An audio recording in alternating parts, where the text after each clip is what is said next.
No coração do nosso mundo, encontra-se um continente envolto em mistério perpétuo.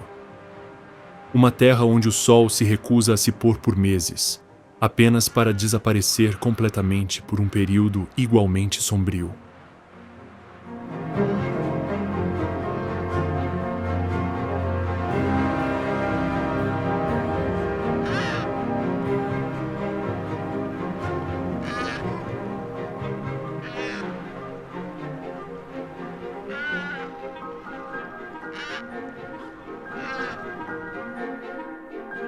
Aqui, as temperaturas caem a níveis que congelariam a respiração humana em segundos. Mas a vida não apenas sobrevive, ela prospera em abundância espetacular.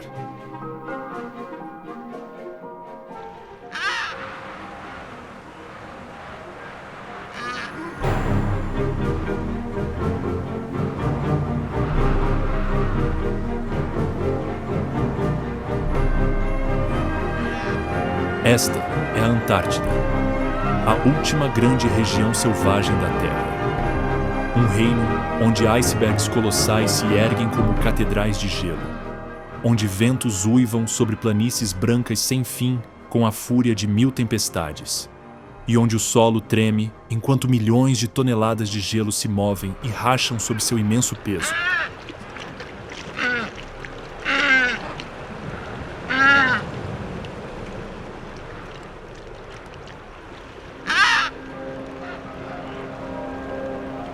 Neste teatro congelado de extremos, um elenco extraordinário de personagens encena o drama supremo da sobrevivência.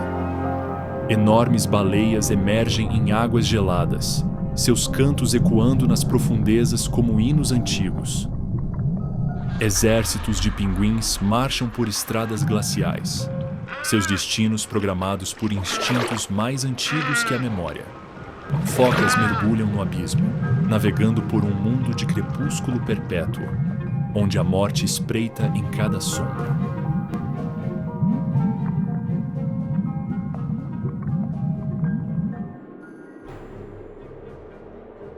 No entanto, a Antártida não é apenas um lugar para sobrevivência.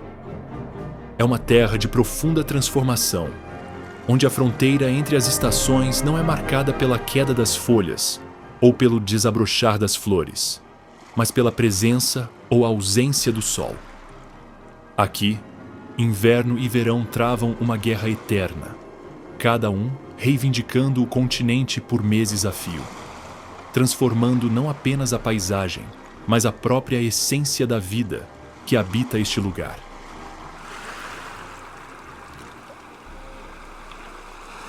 Desde o momento em que os primeiros raios de sol perfuram a escuridão polar, sinalizando o fim da noite mais longa da Terra, até o pôr do sol final que inaugura meses de crepúsculo gelado, a Antártida se revela como um continente onde cada criatura deve dominar a arte da adaptação ou enfrentar a extinção.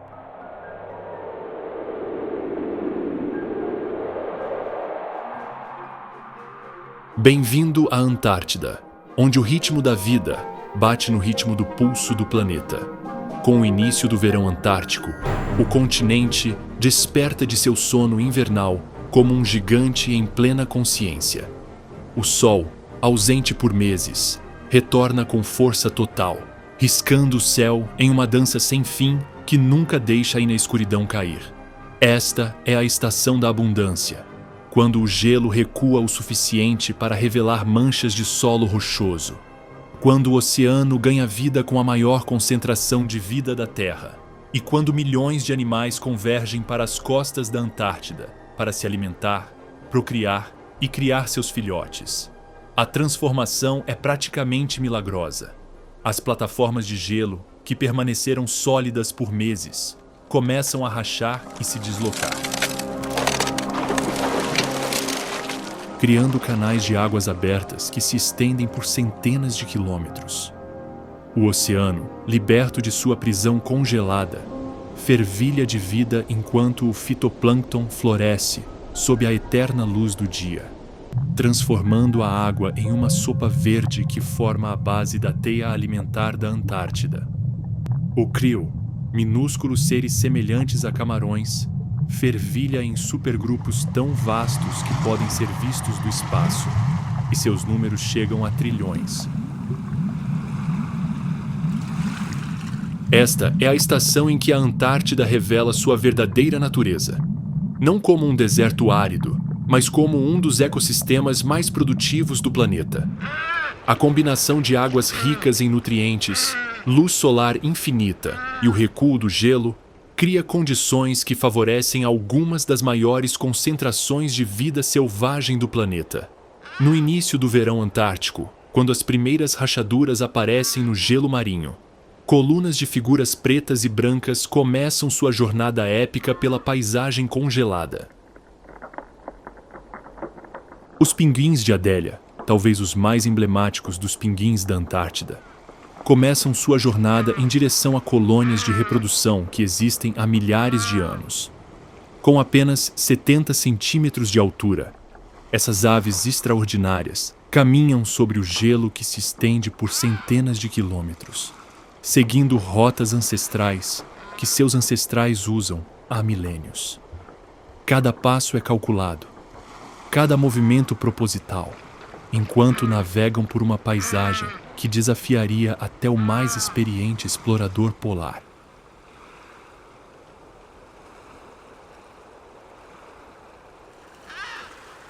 Observe um grupo de adélias se aproximando de um riacho aberto.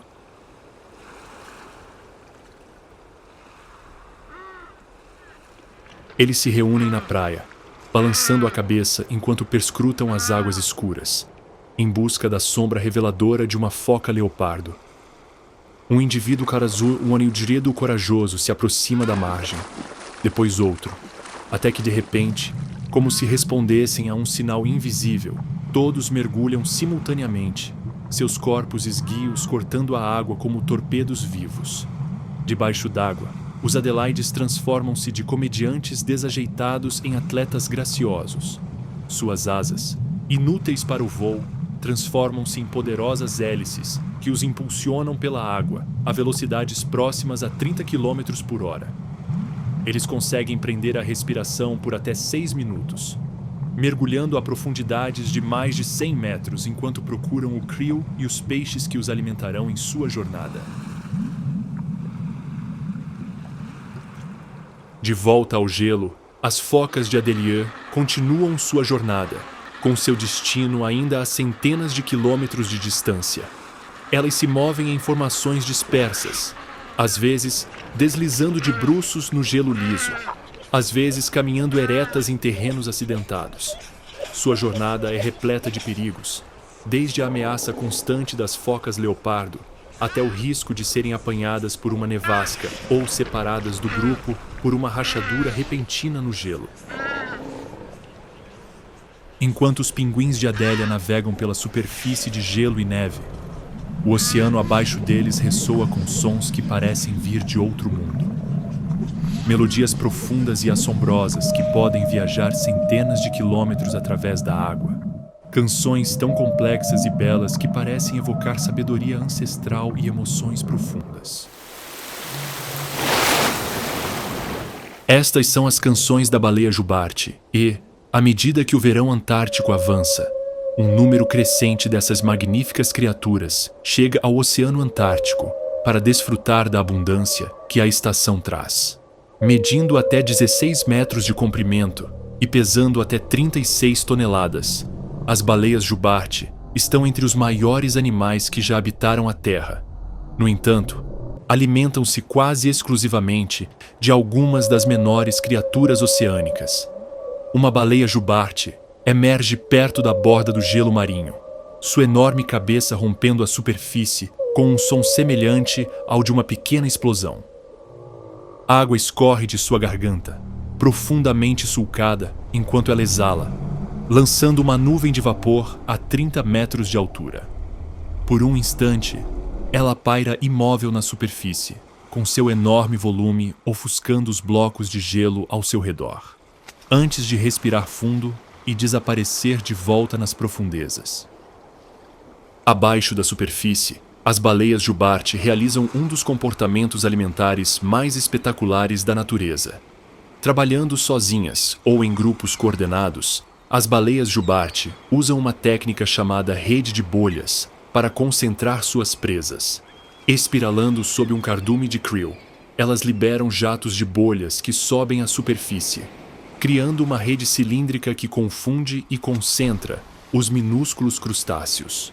No momento crucial, a baleia dispara pelo centro da rede de bolhas, abrindo sua enorme boca para revelar barbatanas que filtram milhares de litros de água e krill.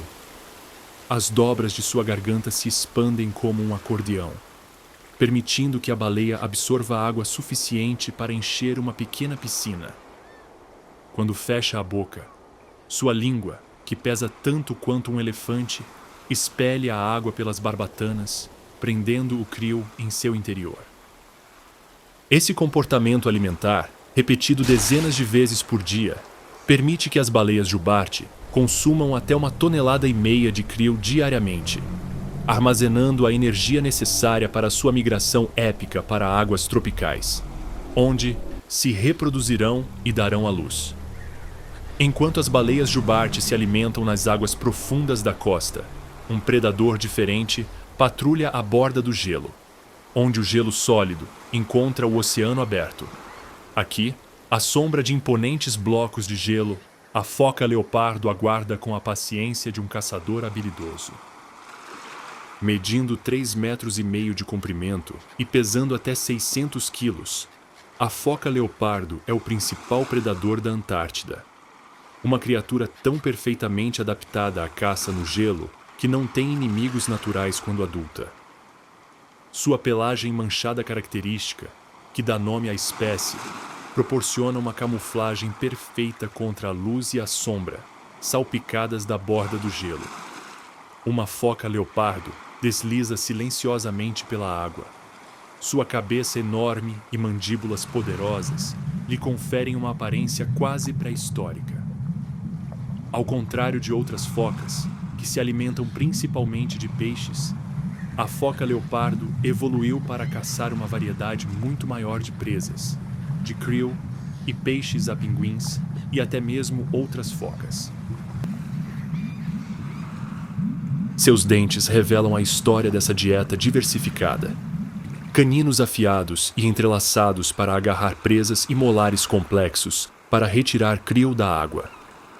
A foca se posiciona perto de uma rota popular para observação de pinguins, por onde os pinguins de Adélia entram e saem regularmente da água. Sua aproximação é calculada e paciente, às vezes esperando imóvel por horas, pela oportunidade perfeita. Quando um grupo de pinguins aparece na borda do gelo, a foca mergulha, tornando-se invisível na escuridão da água. O ataque, quando ocorre, é explosivo em sua violência e precisão. A foca leopardo surge das profundezas, suas enormes mandíbulas agarrando um pinguim azarado, antes mesmo que ele perceba que está em perigo. A técnica da foca para manusear sua presa é tão notável quanto brutal, sacudindo-a violentamente para separar a carne da pele e dos ossos. Um comportamento que já foi observado e documentado, mas nunca totalmente compreendido. No entanto, nem todos os encontros com focas leopardo terminam em morte. Observações recentes revelaram um lado surpreendente desses predadores de topo. Algumas focas leopardo foram observadas brincando com pinguins, empurrando-os sem causar danos, ou até mesmo tentando alimentar mergulhadores humanos com pinguins vivos, comportamento que sugere um nível de inteligência e complexidade que os cientistas estão apenas começando a compreender.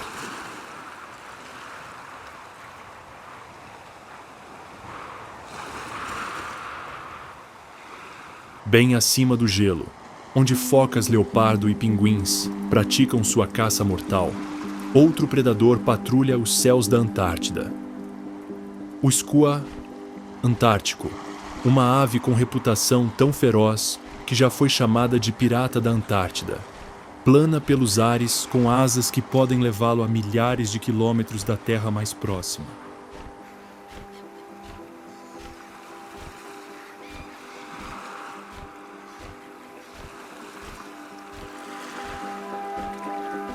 Essas aves extraordinárias são os oportunistas antárticos por excelência, pois se sentem igualmente à vontade, vasculhando o gelo, roubando comida de outras aves ou caçando presas vivas, de peixes a filhotes de pinguins.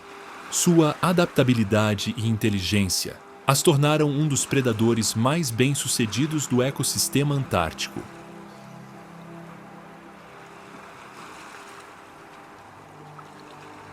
Um skua avista um grupo de pinguins de Adélia alimentando seus filhotes em uma colônia em um afloramento rochoso. Os pinguins adultos trazem comida do mar. Seus papos estão cheios de krill e peixes que eles regurgitam para seus filhotes famintos. O skua sobrevoa a região com seu olhar aguçado avaliando a situação, buscando o momento perfeito para atacar. O ataque é rápido e decisivo.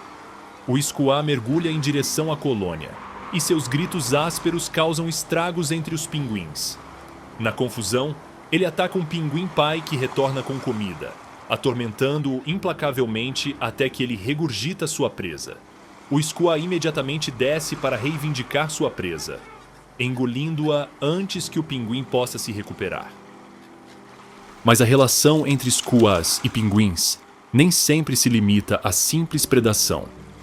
Essas aves inteligentes foram observadas empregando estratégias sofisticadas para maximizar seu sucesso na caça. Algumas skuas vivem em pares. Uma ave distrai os pinguins progenitores, enquanto a outra ataca o ninho. Outras aprenderam a seguir pesquisadores humanos, cientes de que perturbações causadas por atividades científicas frequentemente proporcionam oportunidades fáceis para a busca de alimento. A reputação do skua como pirata é bem merecida, mas ele também demonstra sua notável adaptabilidade.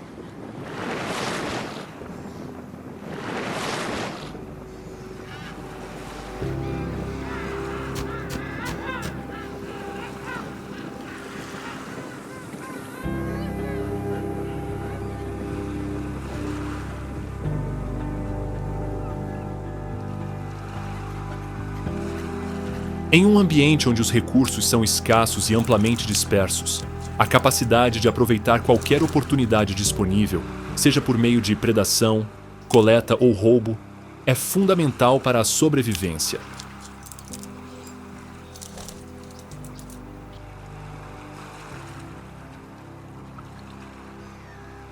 Com o verão antártico a todo vapor, as praias rochosas e as encostas gramadas das ilhas subantárticas estão testemunhando um dos retornos mais notáveis da história da conservação.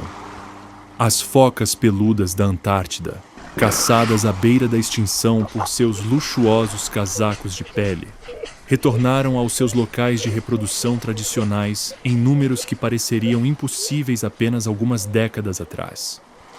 Os machos chegam primeiro, machos enormes, pesando até 200 quilos, com pescoços grossos e ombros poderosos que testemunham as batalhas que travarão por seus direitos reprodutivos.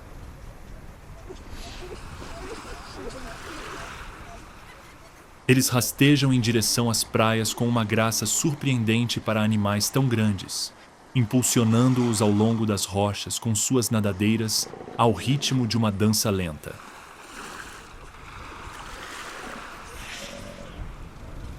Um macho dominante observa seu território do alto de um promontório rochoso.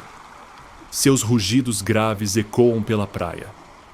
Sua pelagem espessa, que dá nome à espécie, ondula ao vento antártico enquanto ele perscruta o horizonte em busca de rivais.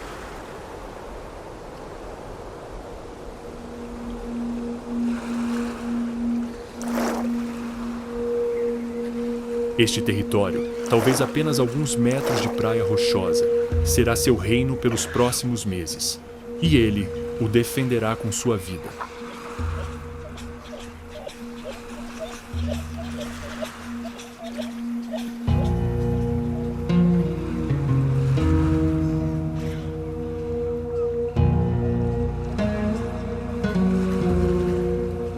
As primeiras fêmeas começam a chegar.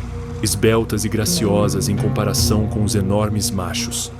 Elas estão em período de gestação avançada, tendo acasalado no verão anterior, e vieram a essas praias para dar à luz os filhotes que gestaram durante o longo inverno antártico. Cada fêmea buscará o território do macho mais forte, uma decisão que determinará o destino de seus filhotes. O parto é surpreendentemente rápido e eficiente.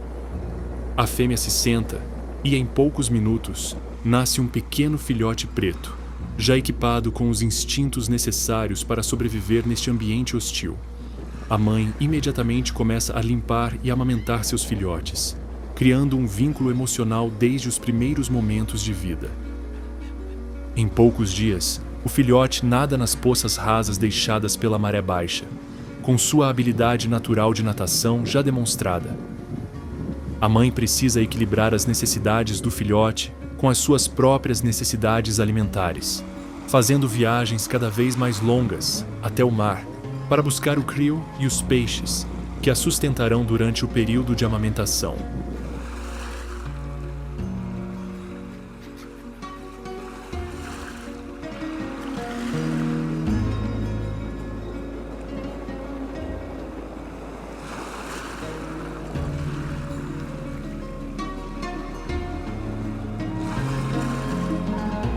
Apesar do nome enganoso, as focas caranguejeiras nunca comeram um caranguejo na vida.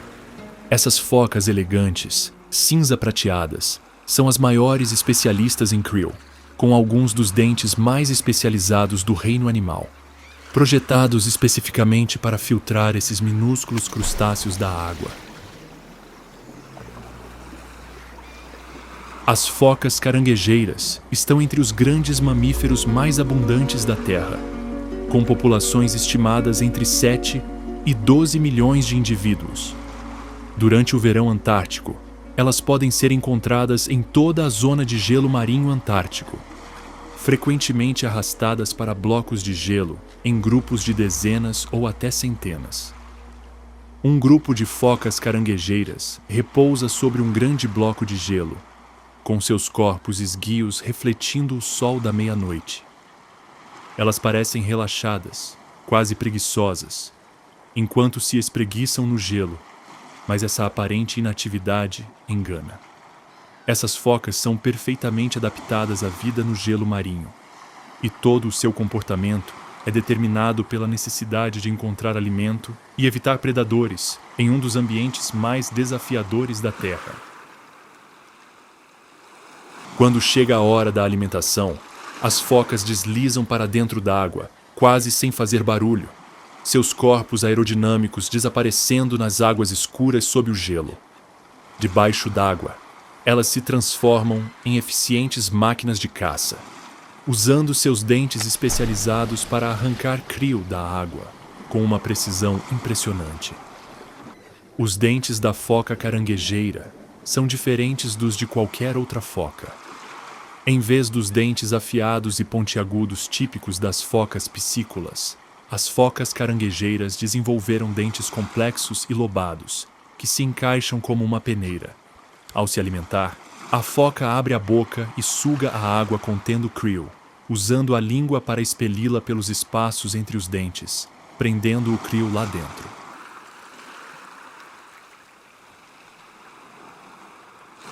Essa estratégia de alimentação é tão eficiente que uma única foca caranguejeira pode consumir até 8 quilos de krill por dia. E o impacto coletivo da população de focas caranguejeiras nas reservas de krill da Antártida é enorme. Estima-se que as focas caranguejeiras consumam mais krill do que todos os outros predadores da Antártida juntos, tornando-as uma das espécies mais importantes do ecossistema do Oceano Antártico.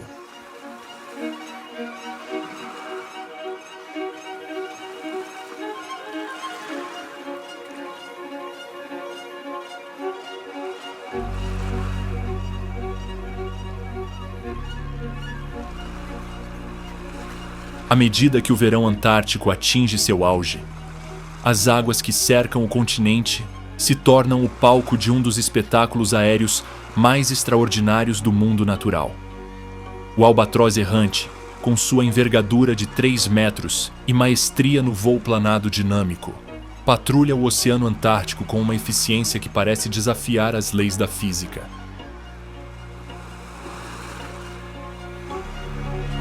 Essas aves magníficas são os exploradores oceânicos por excelência, capazes de voar milhares de quilômetros sem pousar, aproveitando o vento e as ondas para sustentar seu voo por horas. Sua presença nas águas da Antártida é uma prova da riqueza do ecossistema do Oceano Antártico, pois seguem as correntes e os padrões climáticos que concentram suas presas. Um albatroz errante desliza sem esforço sobre as ondas, com suas enormes asas quase imperceptíveis, impulsionadas pelas correntes de ar geradas pelas ondas. Seu olhar atento examina a superfície em busca de sinais de alimento. Uma mancha de água agitada indicando baleias se alimentando, uma mancha de óleo de uma foca morta, ou o brilho prateado que pode indicar um cardume de peixes próximo à superfície.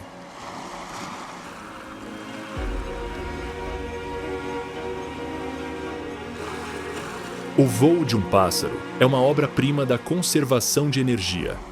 Utilizando uma técnica chamada planagem dinâmica, o albatroz aproveita a diferença na velocidade do vento em diferentes altitudes acima da superfície do oceano. Ele ganha altitude voando contra o vento, depois vira e plana a favor do vento, usando a energia obtida com a diferença de vento para impulsionar seu voo. Essa técnica permite que ele percorra grandes distâncias com gasto mínimo de energia. Quando o albatroz avista uma presa em potencial, sua abordagem é calculada e precisa. Ele pousa na superfície da água com uma graça surpreendente para uma ave de seu tamanho, com seus pés palmados atuando como freios para detê-lo. Uma vez na água, ele mergulha a cabeça e o pescoço abaixo da superfície, usando seu bico poderoso para capturar peixes, lulas ou carniça que flutuam logo abaixo. A presença do albatroz errante nas águas antárticas é sazonal, coincidindo com o pico de produtividade do Oceano Antártico. À medida que o verão avança e os suprimentos de alimentos se concentram, números crescentes dessas aves magníficas chegam para aproveitar a abundância, e sua presença acrescenta uma nova dimensão à complexa teia de relações predador-presa que define a vida antártica.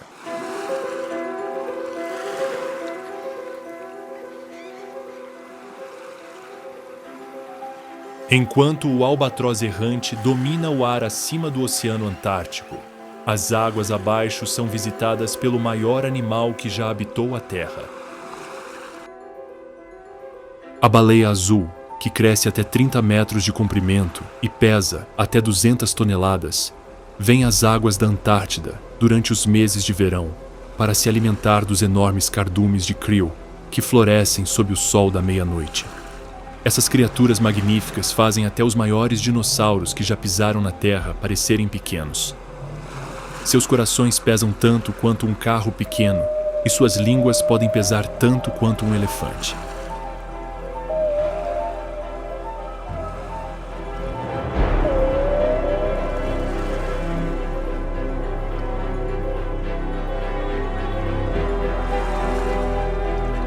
Apesar do seu tamanho enorme, as baleias azuis estão entre as nadadoras mais graciosas do oceano.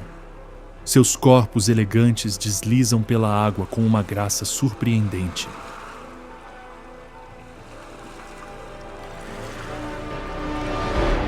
Uma baleia azul emerge à distância. Seu poderoso sopro cria um jato que pode atingir alturas de mais de 9 metros.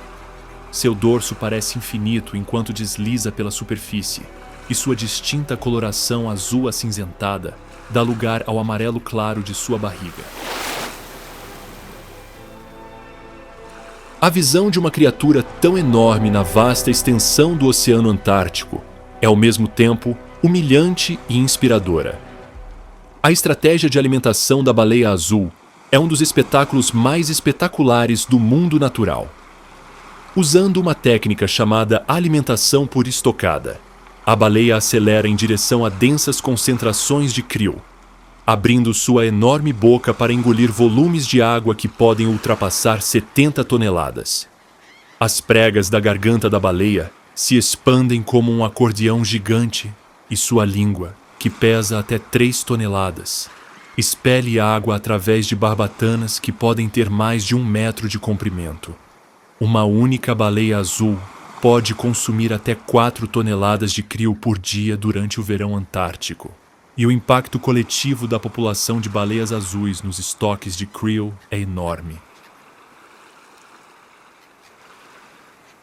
Esses gigantes gentis desempenham um papel crucial no ecossistema da Antártida, não apenas como consumidores de krill, mas também como fontes de nutrientes, por meio de suas enormes plumas fecais, que fertilizam o oceano e sustentam o crescimento do fitoplâncton.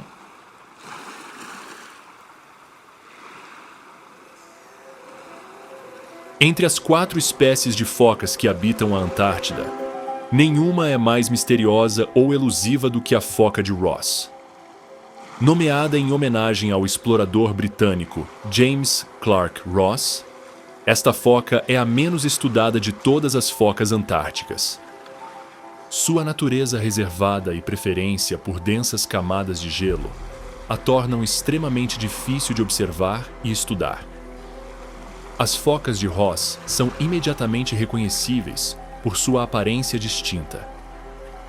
Têm olhos proporcionalmente maiores do que qualquer outra foca, nadadeiras dianteiras enormes que parecem grandes demais para seus corpos e um padrão de pelagem com listras escuras sobre um fundo mais claro, o que lhes confere uma aparência quase tigrada. Essas adaptações sugerem um estilo de vida exclusivamente adequado ao ambiente antártico. Uma foca de Ross rasteja em um banco de gelo remoto, nas profundezas do gelo marinho, com seus enormes olhos examinando o gelo ao redor em busca de qualquer sinal de perigo. Sua coloração característica proporciona excelente camuflagem contra a luz e as sombras mescladas do ambiente gelado, tornando-a quase invisível, a menos que se mova. O comportamento da foca de Ross é tão enigmático quanto sua aparência. Ao contrário de outras focas da Antártida, que frequentemente se reúnem em grandes grupos, as focas de Ross são tipicamente solitárias e preferem descansar em blocos de gelo isolados, longe do oceano aberto. Sua dieta consiste principalmente de lulas, peixes e krill, mas seu comportamento de caça permanece em grande parte desconhecido devido à dificuldade de estudá-las em seu habitat remoto. Pesquisas recentes de rastreamento por satélite revelaram que as focas de Ross são capazes de mergulhos extraordinariamente profundos, atingindo profundidades de mais de 700 metros e permanecendo submersas por até 2 horas. Essas habilidades de mergulho rivalizam com as dos elefantes marinhos, muito maiores, sugerindo que as focas de Ross desenvolveram adaptações fisiológicas notáveis para caçar em águas profundas. As vocalizações da foca de Ross estão entre os sons mais incomuns da Antártida. Elas produzem uma variedade de chamados, incluindo trinados, bufos e lamentos semelhantes aos de uma sereia, que podem ser ouvidos por grandes distâncias através do gelo. A função desses chamados ainda não é totalmente compreendida, mas eles podem desempenhar um papel na comunicação entre indivíduos amplamente dispersos pela vasta extensão de gelo.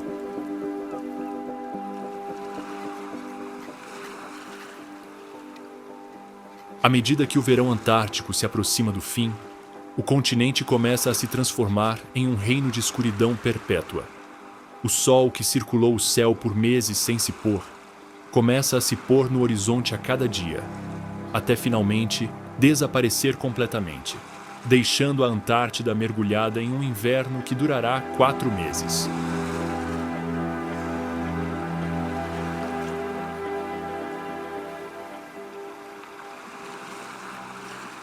Não é simplesmente a ausência do verão, é a chegada de condições tão extremas que desafiam os próprios limites da vida na Terra.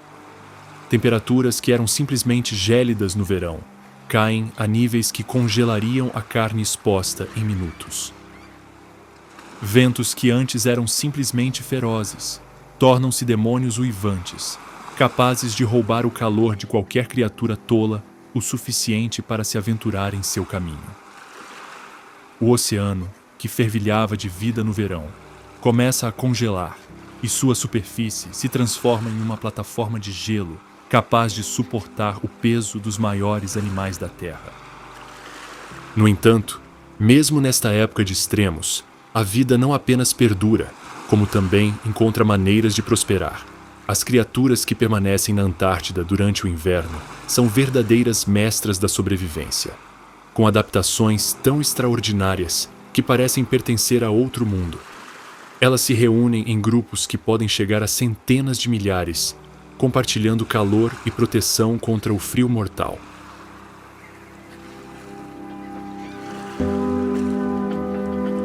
Eles mergulham sob o gelo para caçar em um mundo de crepúsculo perpétuo, navegando com sentidos que os humanos mal conseguem compreender. Eles sincronizam seus ciclos de vida ao ritmo das estações, dando à luz e criando seus filhotes em condições que seriam fatais para a maioria das formas de vida na Terra, de Alcorgia.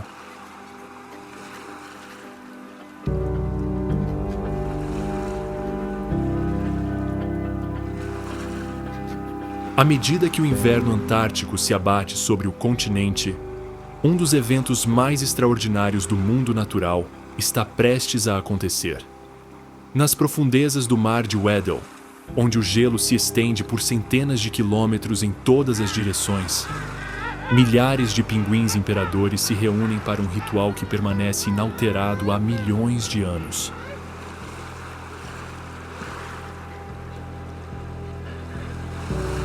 Essas aves magníficas, com mais de 1 metro de altura e pesando até 40 quilos, são as melhores sobreviventes da Antártida. São as únicas espécies de aves que se reproduzem durante o inverno antártico, programando sua reprodução para coincidir com as condições mais adversas da Terra. Essa estratégia aparentemente impossível é, na verdade, uma obra-prima de adaptação evolutiva, permitindo que seus filhotes se reproduzam durante o curto verão antártico, quando o alimento é mais abundante.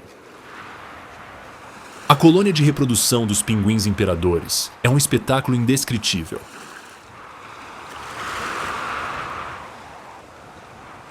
Milhares de pássaros se reúnem em grupos compactos sobre o gelo, com sua plumagem preta e branca contrastando com o branco infinito da paisagem congelada. Os machos, ligeiramente maiores que as fêmeas, mantêm a cabeça erguida, com as marcas alaranjadas e amarelas do pescoço, brilhando mesmo na penumbra do crepúsculo polar. O ritual de cortejo começa com um comportamento quase delicado demais para um ambiente tão hostil. Machos e fêmeas se aproximam com a cabeça baixa, roçando bicos e pescoços em uma dança suave que determinará o destino de seus filhotes. O chamado do macho, uma trombeta profunda e ressonante, que pode ser ouvida por quilômetros através do gelo, anuncia sua prontidão para assumir o desafio parental supremo. Após o acasalamento, a fêmea põe um único e precioso ovo, que então transfere cuidadosamente para o macho, numa manobra que exige perfeita coordenação. O macho coloca o ovo nas patas, cobrindo-o com uma dobra de pele quente chamada bolsa incubadora. A partir desse momento, ele permanecerá inseparável do ovo pelos próximos 64 dias, suportando o pior do inverno antártico, enquanto sua companheira empreende a longa jornada até o oceano para se alimentar.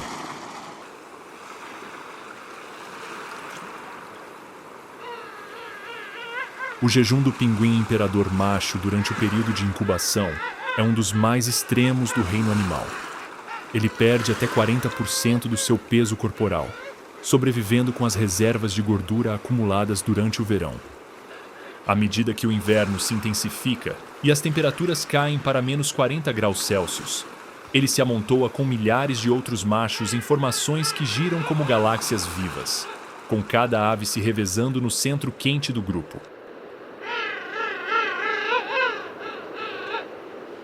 Enquanto os pinguins imperadores sobrevivem ao inverno no gelo, outro especialista antártico encontrou uma maneira de escapar das piores condições do inverno, vivendo sob a superfície congelada do oceano.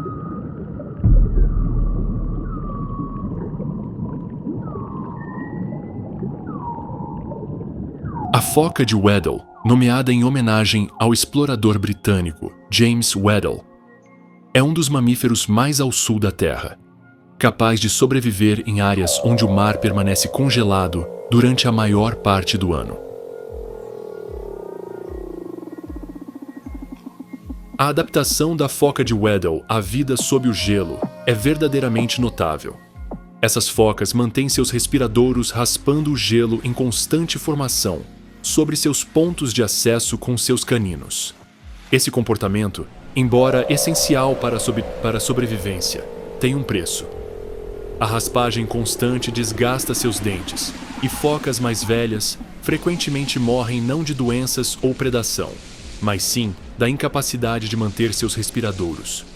Uma foca de Weddell emerge de seu respiradouro, sua enorme cabeça rompendo o gelo com um som semelhante ao de uma pequena explosão. Ao expirar, vapor emana de suas narinas. O ar quente em seus pulmões cria uma nuvem de vapor que instantaneamente começa a congelar no ar antártico. Seus olhos escuros, perfeitamente adaptados à luz fraca sob o gelo, examinam a superfície em busca de qualquer sinal de perigo, antes de respirar fundo várias vezes e desaparecer de volta nas profundezas.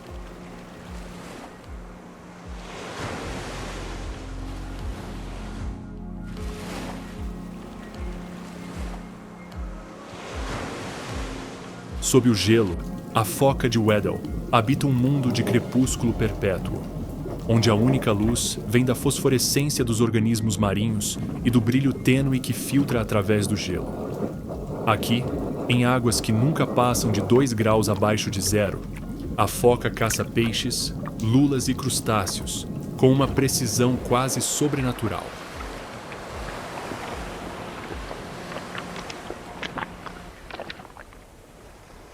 A capacidade de mergulho da foca é extraordinária para qualquer padrão. Ela pode permanecer submersa por mais de 1 hora, mergulhando até profundidades de mais de 700 metros em busca de presas. Seu sangue contém o dobro da concentração de glóbulos vermelhos, transportadores de oxigênio dos mamíferos terrestres, e seus músculos são repletos de mioglobina, uma proteína que armazena oxigênio para uso durante mergulhos prolongados. A estratégia de caça da foca de Weddell sob o gelo é tão sofisticada quanto eficaz. Utilizando uma ecolocalização semelhante à dos golfinhos, a foca consegue localizar presas na escuridão total, refletindo seus chamados nos peixes e retornando-os para fornecer um mapa acústico detalhado do entorno. Seus bigodes, ou vibriças, também são altamente sensíveis, capazes de detectar o menor movimento na água que possa indicar a presença de uma presa.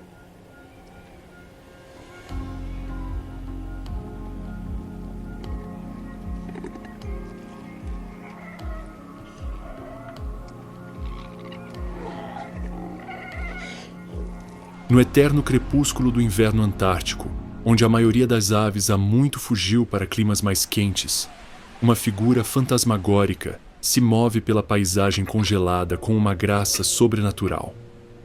O pétrel das neves, branco puro do bico à cauda, é uma das poucas aves que permanecem na Antártida durante todo o inverno. Sua presença é um testemunho das extraordinárias adaptações que permitem à vida sobreviver nas condições mais extremas da Terra. Essas aves etéreas, com envergadura de quase 1 metro, estão perfeitamente adaptadas à vida no gelo antártico. Sua plumagem branca e pura proporciona camuflagem perfeita contra a neve e o gelo, enquanto seus corpos compactos e aerodinâmicos permitem que elas se movam em meio aos fortes ventos catabáticos que açoitam o planalto polar. Um pétrel das neves se materializa entre os redemoinhos de neve como um espírito manifestado, sua forma branca quase invisível contra a paisagem branca.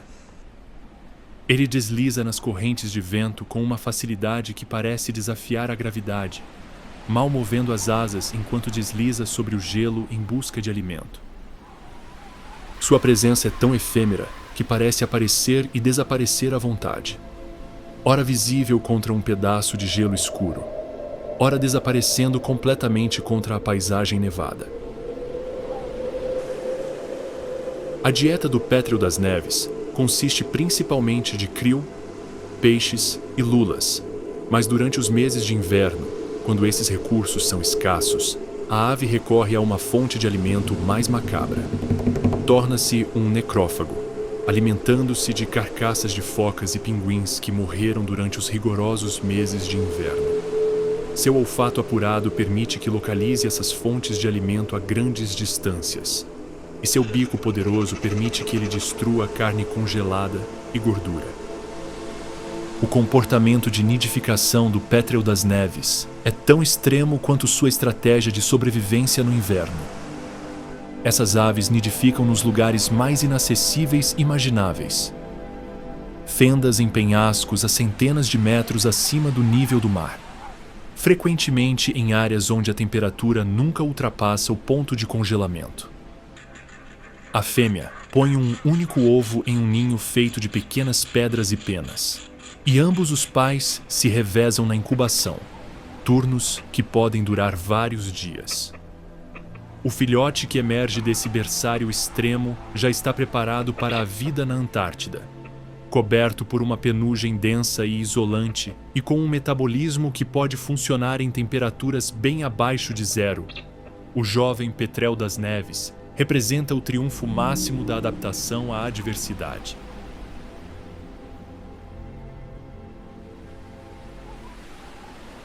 O comportamento de nidificação do pétrel das neves é tão extremo quanto sua estratégia de sobrevivência no inverno. Essas aves nidificam nos lugares mais inacessíveis imagináveis. Fendas em penhascos a centenas de metros acima do nível do mar, frequentemente em áreas onde a temperatura nunca ultrapassa o ponto de congelamento.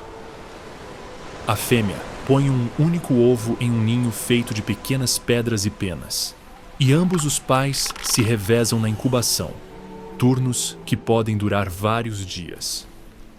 O filhote que emerge desse berçário extremo já está preparado para a vida na Antártida, coberto por uma penugem densa e isolante e com um metabolismo que pode funcionar em temperaturas bem abaixo de zero. O jovem petrel das neves representa o triunfo máximo da adaptação à adversidade.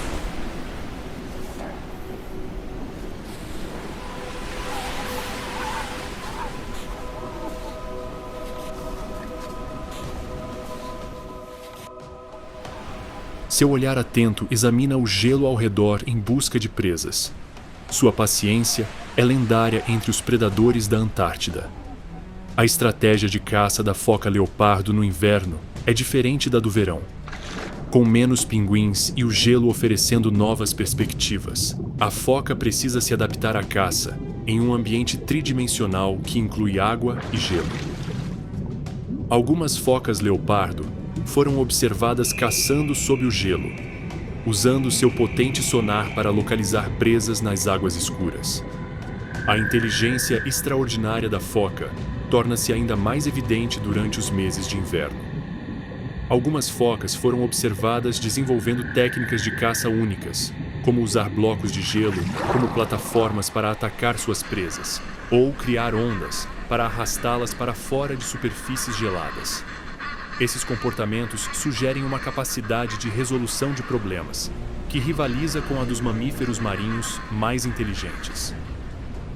O papel da foca leopardo como predador de topo torna-se ainda mais crítico durante os meses de inverno, quando a simplificação da cadeia alimentar exerce enorme pressão sobre as espécies de presas restantes. uma única foca leopardo pode consumir centenas de quilos de presas por mês, tornando-se um dos predadores mais importantes do ecossistema antártico.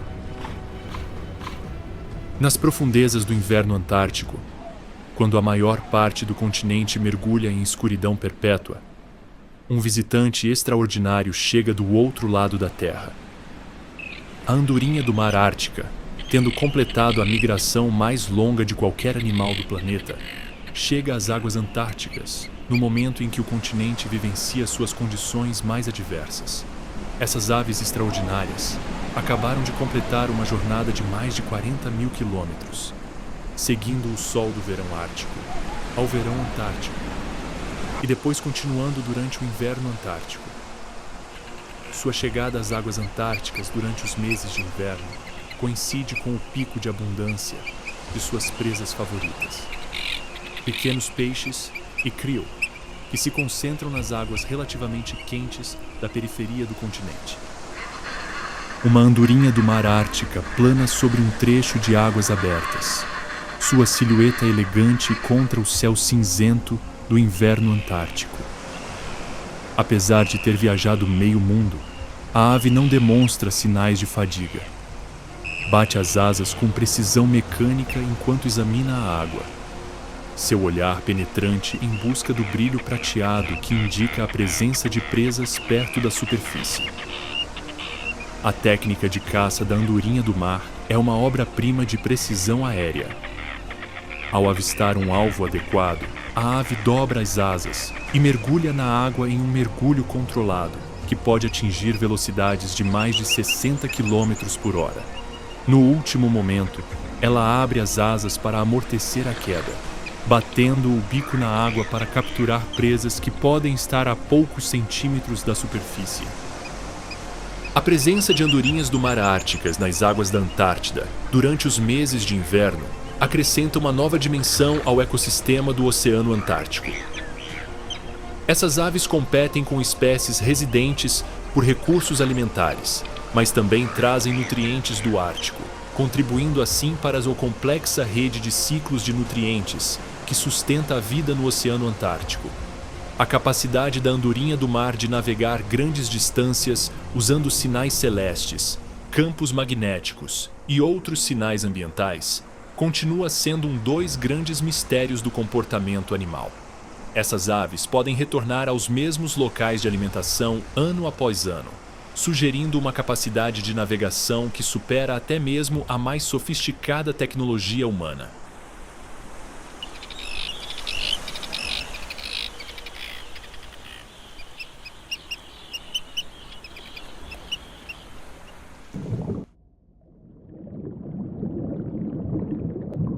Nas águas mais profundas do Oceano Antártico, onde a pressão é medida em toneladas por metro quadrado e a temperatura nunca sobe acima de zero, dois predadores mais misteriosos e formidáveis da Terra desliza pela escuridão com tentáculos que podem atingir o comprimento de um ônibus. A lula colossal, o maior invertebrado da Terra, é uma criatura tão extraordinária que parece pertencer ao reino da mitologia e não da biologia. Com olhos do tamanho de pratos de jantar e tentáculos com ganchos que giram como moedores de carne, a lula colossal está perfeitamente adaptada à vida nas águas profundas do Oceano Antártico. Uma lula colossal se move pelas profundezas abissais com a graça de um submarino vivo, impulsionada por barbatanas que ondulam como asas subaquáticas. Seus olhos enormes, os maiores do reino animal, conseguem detectar os mais tênues traços de luz na escuridão perpétua das profundezas do oceano. Esses olhos não são grandes apenas por si só. Eles são precisamente adaptados para detectar as exibições bioluminescentes de presas e as silhuetas de predadores contra a luz tênue que filtra da superfície. A estratégia de caça da lula é tão sofisticada quanto aterrorizante. Graças aos seus poderosos tentáculos, que podem atingir mais de 2 metros de comprimento, ela consegue capturar presas a distâncias impossíveis para outros predadores. Os tentáculos são equipados com ganchos que giram independentemente, permitindo que ela segure a presa enquanto se prepara para a mordida fatal. O bico da lula colossal, escondido no centro de seus tentáculos, é proporcionalmente o maior de todas as espécies de lula. Esta poderosa ferramenta de corte pode cortar a pele grossa e a gordura de presas grandes, incluindo peixes que podem pesar centenas de quilos. A rádula da lula, uma língua áspera coberta por milhares de dentes minúsculos, ajuda a processar a presa em pedaços pequenos o suficiente para engolir. Pesquisas recentes revelaram que lulas colossais podem ser mais abundantes nas águas antárticas do que se pensava anteriormente, mas seu habitat em águas profundas as torna extremamente difíceis de estudar.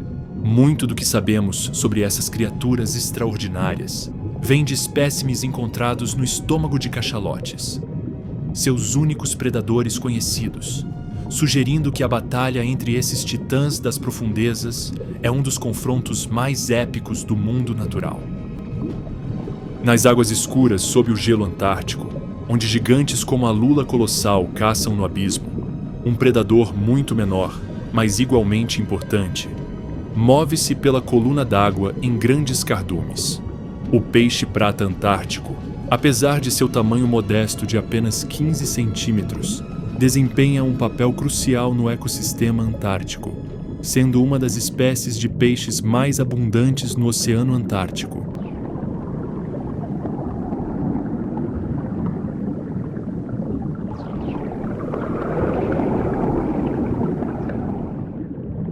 Esses peixes extraordinários estão perfeitamente adaptados à vida nas águas permanentemente frias da Antártida.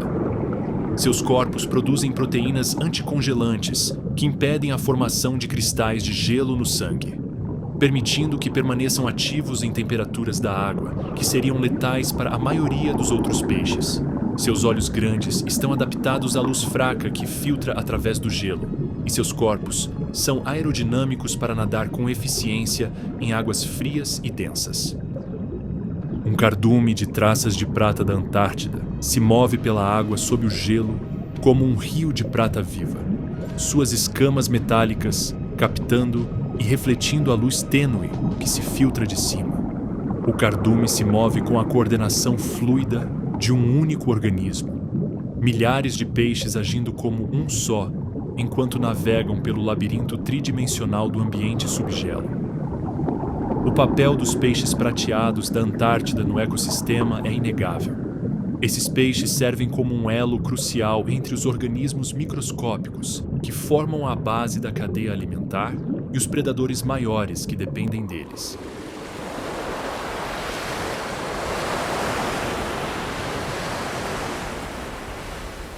Eles se alimentam de copépodes, krill e outros pequenos organismos, convertendo essas pequenas presas em proteínas que podem alimentar de tudo, de focas a baleias.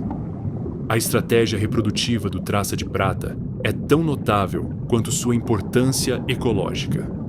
Ao contrário da maioria dos peixes que depositam seus ovos em áreas de desova específicas, o traça de prata da Antártida espalha seus ovos diretamente na coluna d'água, onde flutuam livremente na correnteza. Os ovos são providos de gotículas de óleo que os mantêm flutuando e podem flutuar por meses antes de eclodirem em larvas, que eventualmente se juntam aos cardumes de adultos.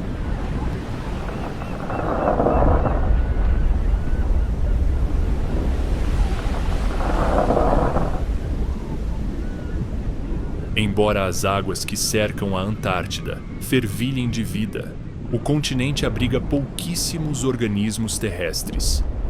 O clima rigoroso, a ausência de vegetação e as variações sazonais extremas fazem da Antártida um dos ambientes mais desafiadores para a vida terrestre na Terra.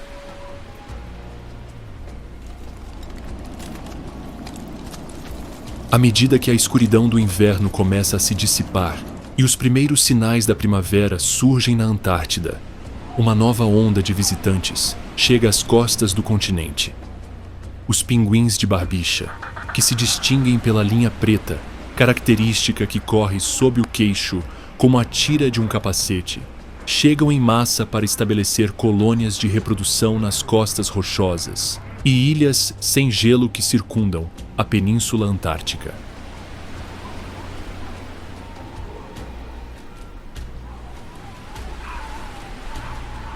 Esses pinguins estão entre as espécies mais agressivas e territoriais de todas, e sua chegada marca o início de um dos períodos mais intensos de competição e conflito no ecossistema antártico.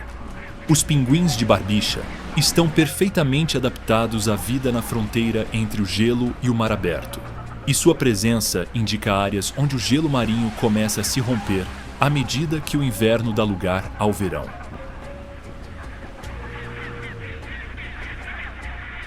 Um grupo de pinguins de barbicha se aproxima da costa, com sua plumagem preta e branca contrastando fortemente com o gelo cinza e a água escura. Eles se movem com um andar confiante de criaturas que já fizeram essa jornada inúmeras vezes, com a cabeça erguida e as nadadeiras estendidas para se equilibrarem enquanto navegam pela perigosa transição da água para a terra. A chegada dos pinguins de barbicha à costa é acompanhada por uma cacofonia de chamados e exibições enquanto estabelecem seus territórios e iniciam o processo de seleção de parceiros.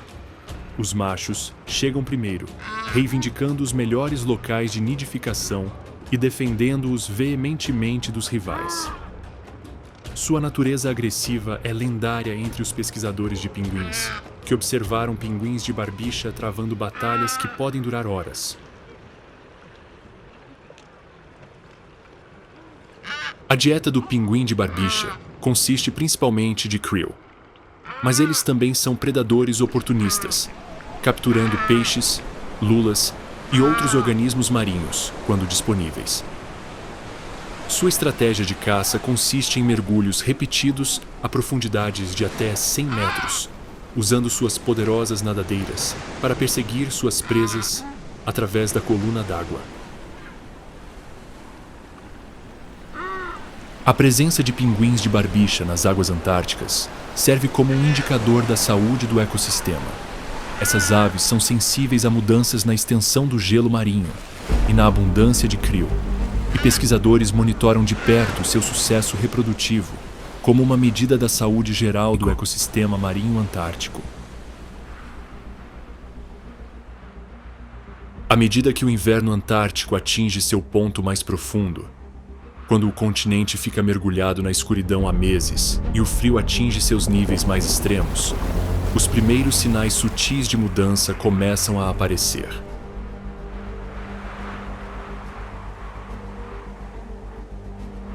A transição do inverno para o verão na Antártida não é caracterizada pelo aquecimento gradual e pela prosperidade das regiões temperadas, mas pelo lento retorno da luz a um mundo que estava envolto em escuridão.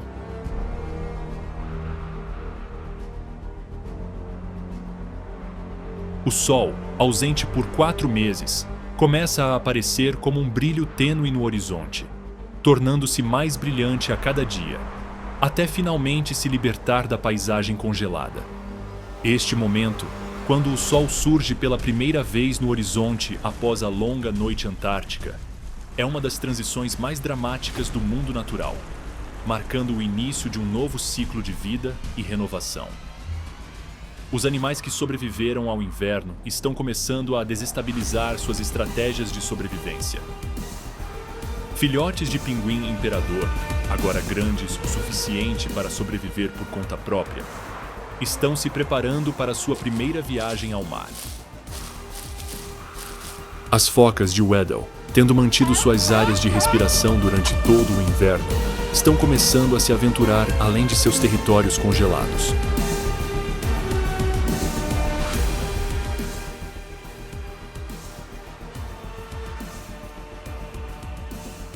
Os petréis das neves, guardiões fantasmagóricos da paisagem de inverno, estão começando a se preparar para a temporada de reprodução que em breve transformará o continente.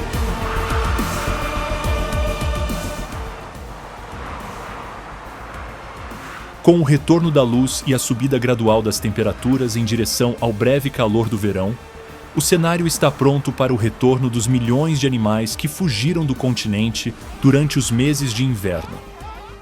A grande migração está prestes a recomeçar, e a Antártida será novamente palco de uma das maiores manifestações de vida na Terra.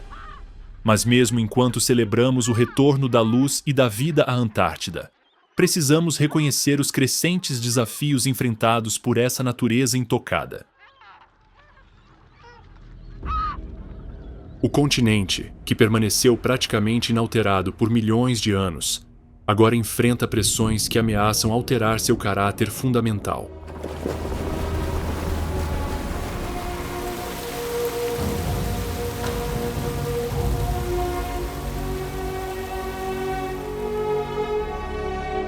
A natureza antártica, que por milhões de anos foi um santuário isolado da influência humana, agora enfrenta desafios sem precedentes que ameaçam seu delicado equilíbrio. As mudanças climáticas, impulsionadas pelas emissões globais de gases de efeito estufa, estão aquecendo a Península Antártica a uma taxa 3 vezes mais rápida do que a média global.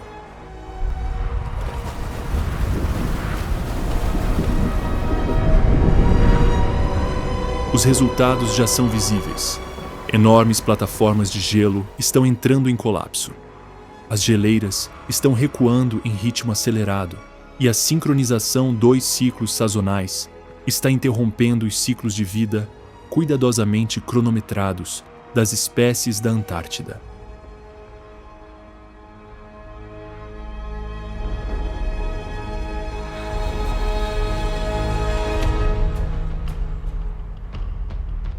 O colapso de plataformas de gelo como a Larsen B, que permaneceram estáveis por mais de 10 mil anos, eliminou habitats essenciais para espécies como os pinguins de Adélia, abrindo novas áreas para espécies invasoras. O aumento da temperatura dos oceanos está reduzindo a extensão do gelo marinho, que serve como habitat de reprodução crucial para espécies como os pinguins imperadores e as focas caranguejeiras.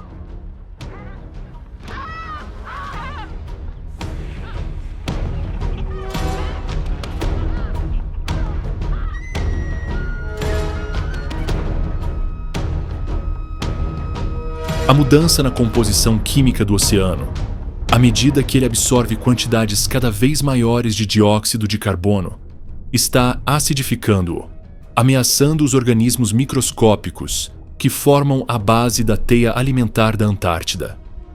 A pesca comercial no Oceano Antártico, embora regulamentada por um tratado internacional, continua a pressionar espécies como a merluza negra e o krill. Espécies essenciais que sustentam todo o ecossistema.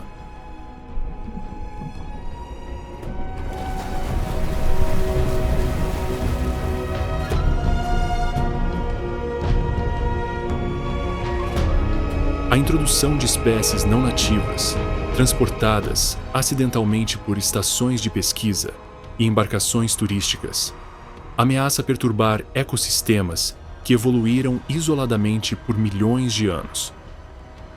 Talvez o mais preocupante seja a aceleração dessas mudanças. O que antes ocorria em escalas de tempo geológicas, agora acontece dentro de uma vida humana, deixando as espécies antárticas com pouco tempo para se adaptar às condições em rápida mudança. As magníficas criaturas que conseguiram sobreviver no ambiente mais extremo da Terra agora enfrentam seu maior desafio: sobreviver às consequências imprevistas da atividade humana em escala global. O destino da Antártida e de sua extraordinária vida selvagem está agora em nossas mãos. As decisões que tomarmos nas próximas décadas determinarão se as gerações futuras testemunharão as manifestações espetaculares da vida que definiram este continente por milhões de anos, ou se herdarão um mundo reduzido, onde os maiores sobreviventes da Terra finalmente encontraram seu equivalente no aumento das temperaturas e na mudança química de um planeta transformado pela atividade humana.